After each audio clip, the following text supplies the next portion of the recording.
इन इन सारे विजुअल्स को देखकर आपको अंदाजा तो लग ही गया होगा कि राजेश खन्ना का स्टारडम किस कदर रहा होगा।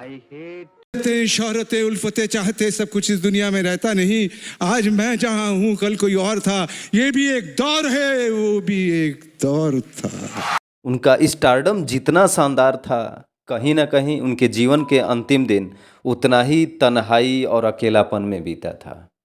तो चलिए हम राजेश खन्ना के अकेलापन तन्हाई से रिलेटेड कुछ किस्से जान लेते हैं। उन्होंने ऐसा स्टारडम पाया जो आज तक न तो किसी एक्टर ने देखा और न ही किसी ने कल्पना की। राजेश खन्ना अपने आलीशान लाइफस्टाइल के लिए भी जाने जाते थे। बताया जाता है कि काका के नाम से मशहूर राजेश खन्ना राजाओं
राजेश खन्ना का अकेलापन कोई ऐसी चीज नहीं थी जो बंद हो या नजरों से छिपी हो।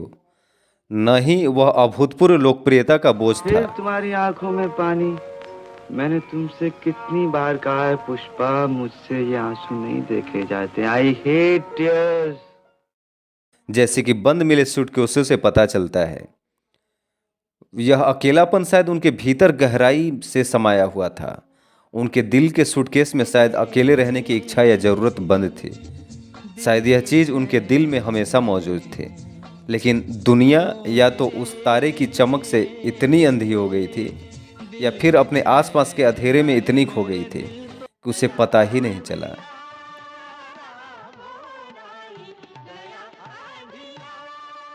राजेश खन्ना 18 जुलाई 2022 को उनका मुंबई में निधन हो गया था। वह लंबे समय से बीमार थे। राजेश खन्ना की गर्लफ्रेंड अनीता आडवाणी ने अवंती फिल्म्स को दिए इंटरव्यू में बताया था कि काका काफ़ी बीमार थे, वो रोते रहते थे, उनकी सेहत बहुत बिगड़ गई थी। अनीता ने कहा था वो पूरे दिन रोते रहते थे।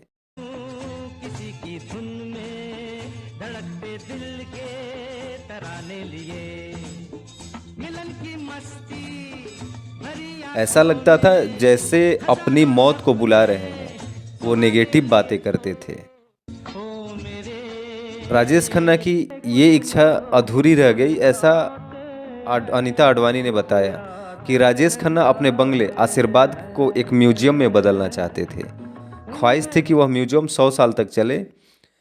तब उसके लिए उन्हें 150 करोड़ रुपए का ऑफर मिला था, पर राजेश खन्ना ने इनकार कर दिया और फिर मौत हो गई तो वह इच्छा अधूरी रह गई। साल 2014 में उस बंगले को बिजनेसमैन शशि किरण सेठी ने खरीद लिया था और फिर तुड़वा दिया। छोड़ो बेकार की बातों रहना, कुछ तो लोग कहेंगे क्या हो जाता। राजेश खन्ना के स्टारडम की बात करें तो उन्होंने एक समय पर 3 साल में लगातार 17 हिट फिल्में दी थी।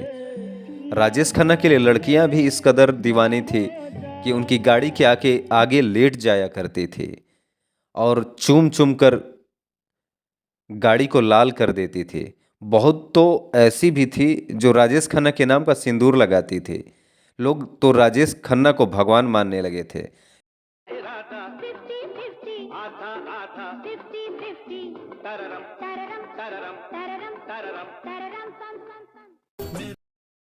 यहाँ तक कि भिखारी भी उनके नाम पर भीख मांगते थे। फिर मिलेंगे, bye bye miss good night, कल फिर मिलेंगे, रंगीला दिन बीता, रंगीली रात आई। मिलाकर आप कह सकते हैं कि राजेश खन्ना का स्टारडम जितना आकर्षक था, उनका अंतिम पल उतना ही अकेला और निराशा में गुजरा था। Thank you very much.